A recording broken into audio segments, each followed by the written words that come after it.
Chocolate Raptor Center will release a snowy owl and celebrity art auction at UPCM. Later, I'll have an up-to-date forecast, and Grant Lucas will be back with sports. I am Ross Ray. And I'm Jillian Wormlinger. This is Public Eye News.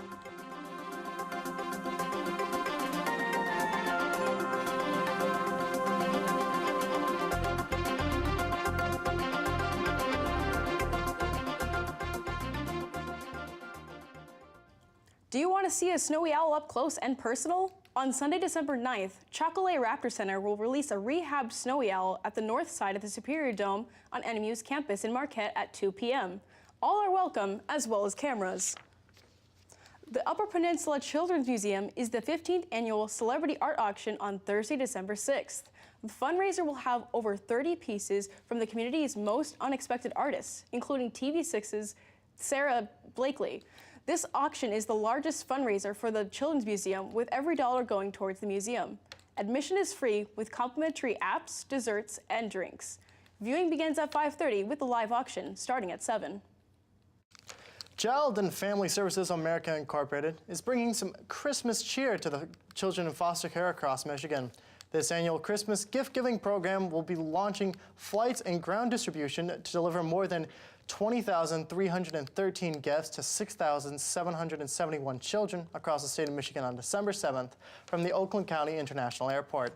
The organization will have amazing opportunities to team up with hundreds of kind-hearted donors and volunteers, creating incredible memories for children currently residing in out-of-home placement.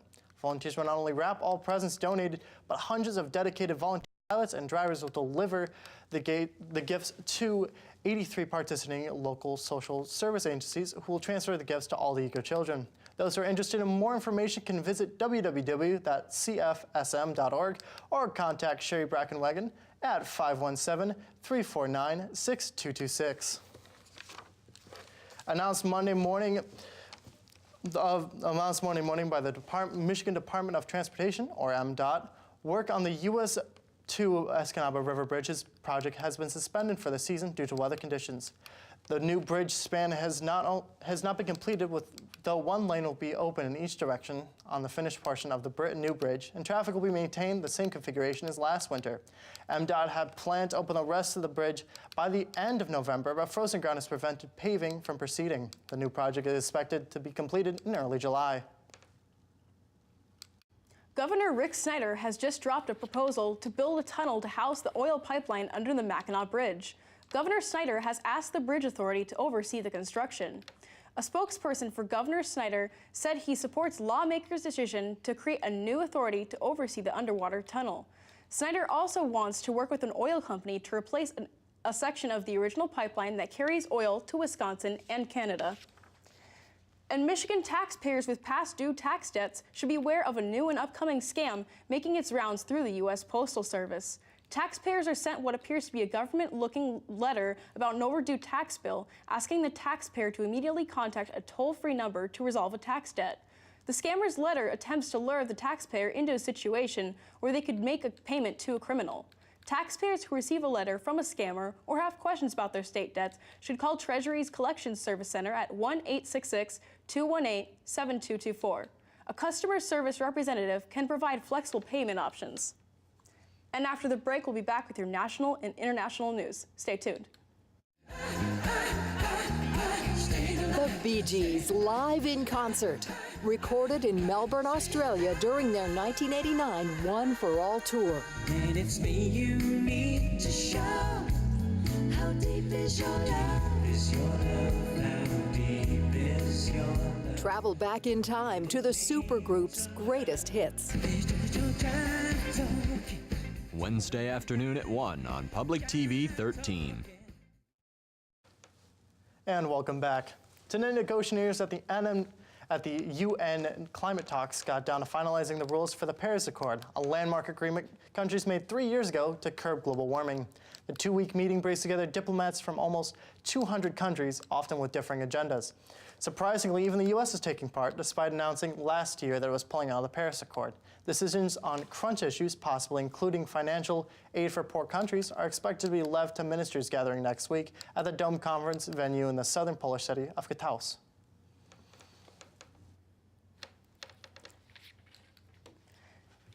And bills to scale back Michigan's new minimum wage hike and mandatory paid sick leave law are advancing in the Republican-led legislature. The House may approve the bills later today before they move to Governor Rick Snyder, who has not said where he stands.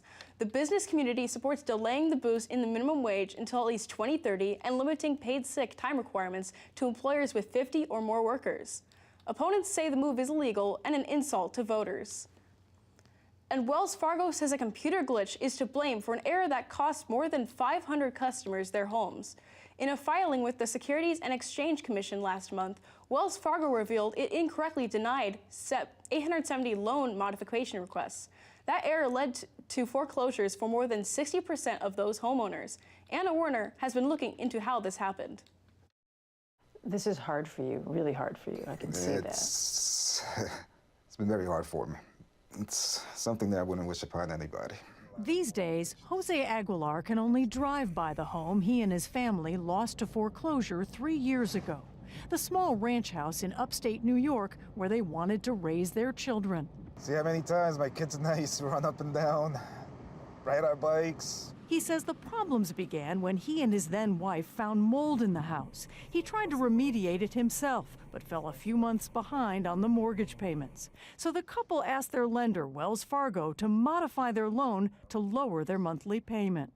At first they told me, okay, you might be able to qualify for a loan modification. But he says then came the delays, weeks then months, waiting for a decision. And the whole process just started all over again.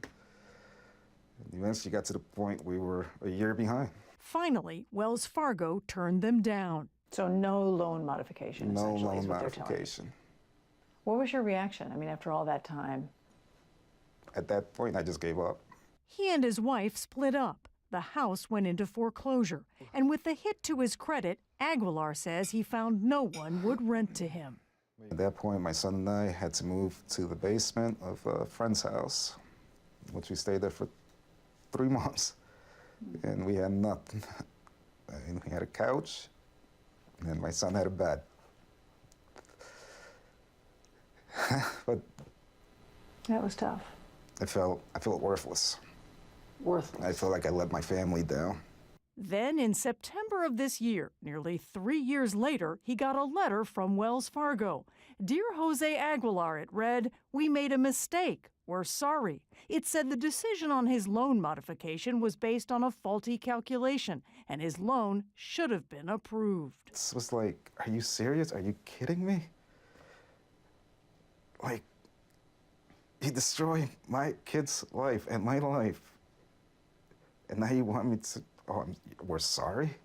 Wells Fargo now says that calculation error on loan modifications affected 870 customers over an 8-year period. Customers who either were denied loan modifications or were not offered a modification in cases where they would have otherwise qualified. About 545 of those customers ultimately lost their homes to foreclosure. At least some of those people got a check from Wells Fargo along with the letter. In Aguilar's case, it was for $25,000. But his attorney, Mark Dan, says that doesn't begin to cover his total losses. So how do you think they came up with the amounts of money that they handed out to people?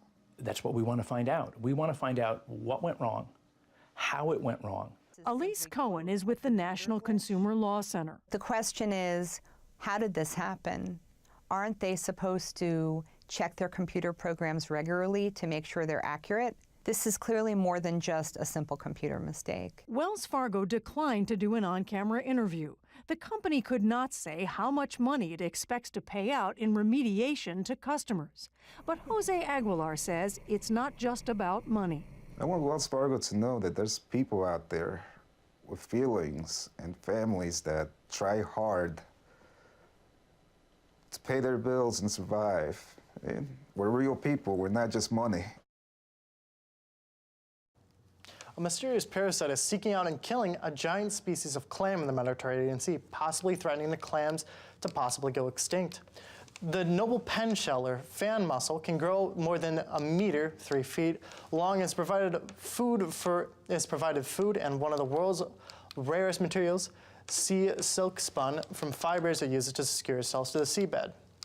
The clam species has been on the European Union's protected species list for decades because of overfishing, pollution, and destruction of its natural habitat, but it's often poorly enforced. Exactly how the parasite kills isn't completely clear, although scientists have found attacks the pen's shell digestive system. Once infected, death is almost certain. And after the break, we'll be back with your weather and sports. Stay tuned.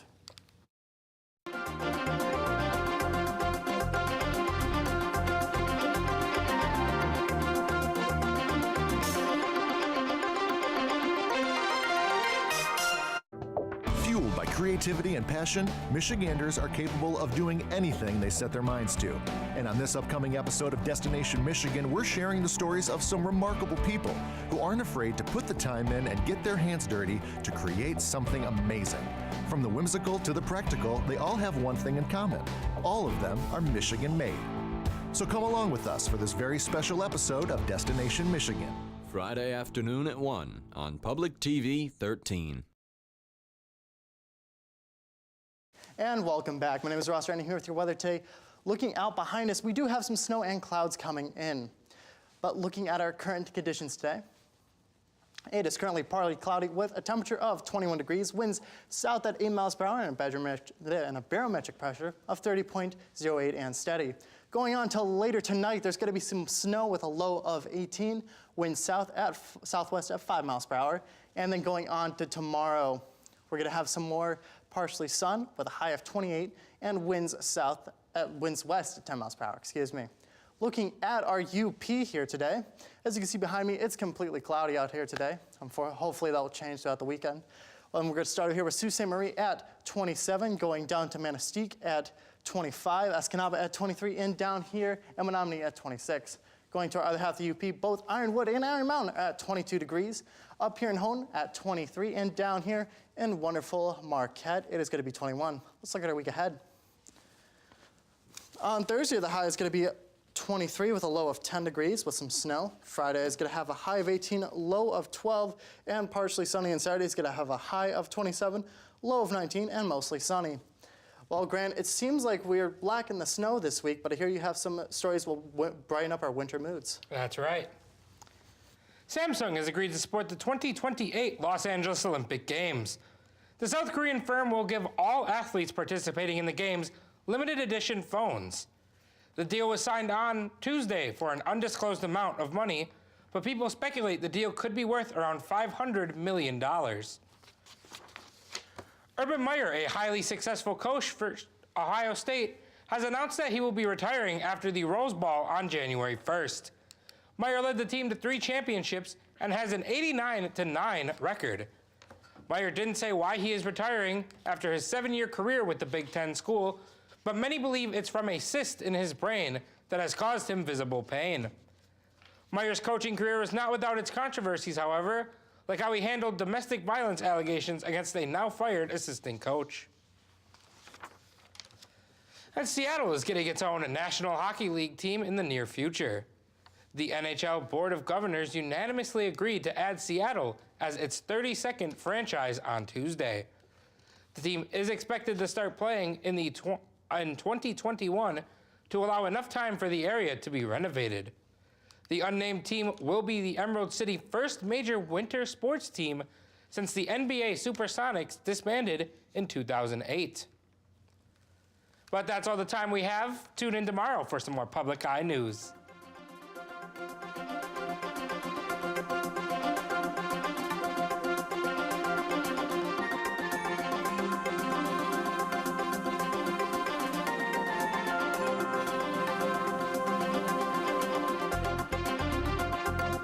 preceding program was produced in studios located in the Edgar L. Hardin Learning Resources Center by WNMU-TV, Northern Michigan University Public Television.